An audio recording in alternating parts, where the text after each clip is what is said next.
नमस्ते, मैं हूँ निर्मल दौलियाल। आज का विषय है मोह भाग 2। शक्तिशाली मोह अभेद का कारण भी है। यह भी सत्य है कि विष्णु प्राण भी सबके हृदय में रहता है, किंतु जब तक भेद ज्ञान विज्ञान प्रभावी नहीं होता उस ओर ध्यान ही नहीं जाता। मैं शरीर नहीं हूँ, शरीर तथा उसके विषय नश्वर है। सांख्य दर्शन में पुरुष और प्रकृति का भिन्न भिन्न स्वरूपों की व्याख्या है। दुर्गा सप्तशती में माया के स्वरूपों का क्रमशः वर्णन है। जब भी व्यक्ति निद्रा से उठता है अथवा अज्ञान से बाहर आता है तब उसे भूख लगती है। क्षुधा रूपेण संस्थिता कहा गया है।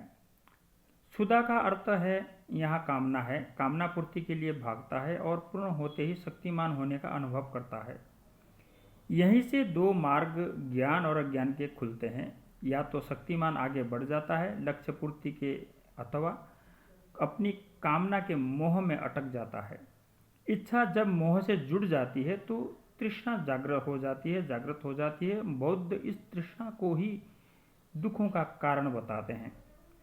जैन मत आत्मा को पुद्गल मानता है और मोहनीय कर्मों को सभी कर्मों से ऊपर मानता है। हमारे यहाँ भी ज्ञान वैराग्य की बात करता है। मोह व्यक्ति को उधर जाने से रोकता है। व्यक्ति का मन तो कभी धन में, परिवार में, राग देश में अटका ही रहता है। आज कौन वान वस्त्र की चर्चा करता है? कोई गृहस्थ आश्रम के बाहर जीना ही नहीं चाहता। कभी समय था जब पोता होते ही वानप्रस्थ की यात्रा शुरू हो जाती थी। इसमें सारे प्रयास और अभ्यास मोह को छीन करने के लिए ही किए जाते हैं। जीवन में जो असत्य का अंधेरा है वह मोह के कारण है। बुद्धि योग अनित्य की स्वीकारयुक्त ही मोक्ष के निराकरण का मार्ग है। जहाँ दैत्य है वहाँ मोह का प्रवेश है। चेतन और जड़ का भेद विज्ञान समझ में आते ही शरीर का मोह छूटने लगता है। शरीर का मोह ही तो जीवन चलाता है।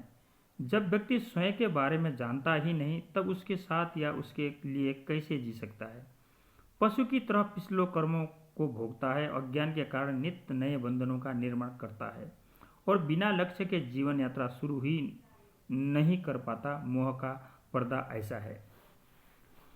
प्रश्न उठते रहे हैं कि क्या कर्मों किए बिना जीवन चल नहीं सकता? क्या संन्यास का अर्थ कर्मों से मुक्ति है? क्या बिना राग देश के कर्म संभव नहीं है? क्या बिना कर्म के राग देश भी टल सकते हैं? उसके बिना तो कोई कर्म करेगा ही क्यों? प्राकृत कर्मों तो सभी के लिए आवश्यक है, जैसे आहार, निद्रा आदि। बुद्धिजन्य कर्म व्यक्ति के अपने होते हैं। वह तो प्राकृत कर्मों में भी बुद्धि के अहंकार से अनेक प्रकृतियां जोड़ लेता है। आज केवल खाने का मोह ही नित्य योग स्वरूप ग्रहण कर रहा है। मानव व्यक्ति खाने को ही धर्म मान रहा है। यह तो शरीर की उपासना ही है। यह शरीर जड़ भी है और नश्वर भी। कर्म तो सदा ही इच्छा जनित हो रहेगा, यही सुधा है।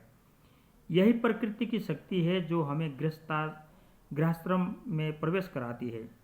जीवन चर्चा के कर्म यदि शरीर से बाहरी क्षेत्र के होते हैं तो वहाँ मोह का प्रवेश नहीं है। तब कर्मों की प्रेरणा क्या होगी? लोक संग्रह, सेवा भाव, धर्म की स्थापना आदि इन कर्मों के लिए ज्ञान में एकत्व की प्रतीति आवश्यक है। तब कार्य कारण भाव का रूप बदल जाता है। ईशोपनिषद कहता है कि एकत्व के ज्ञान के बाद ही व्यक्ति अपने स्वरूप से परिचित होता है। तब उसके कार्यों का आधार दिव्य कारण हो जाते हैं। उसका मोह और शोक दोनों ही छूट जाते हैं। व्यक्ति बाहर प्रवृत्ति भी करता है और भीतर निर्वृत्ति भी बनाए रखता है। उसके कर्मों में दिव्यता दिखाई देती है। ईश्वर का अंश जान पड़ता है। वह भी मानता है कि वह ईश्वर का कार्य कर रहा है, धर्म की स्थापना का कार्य कर रहा है।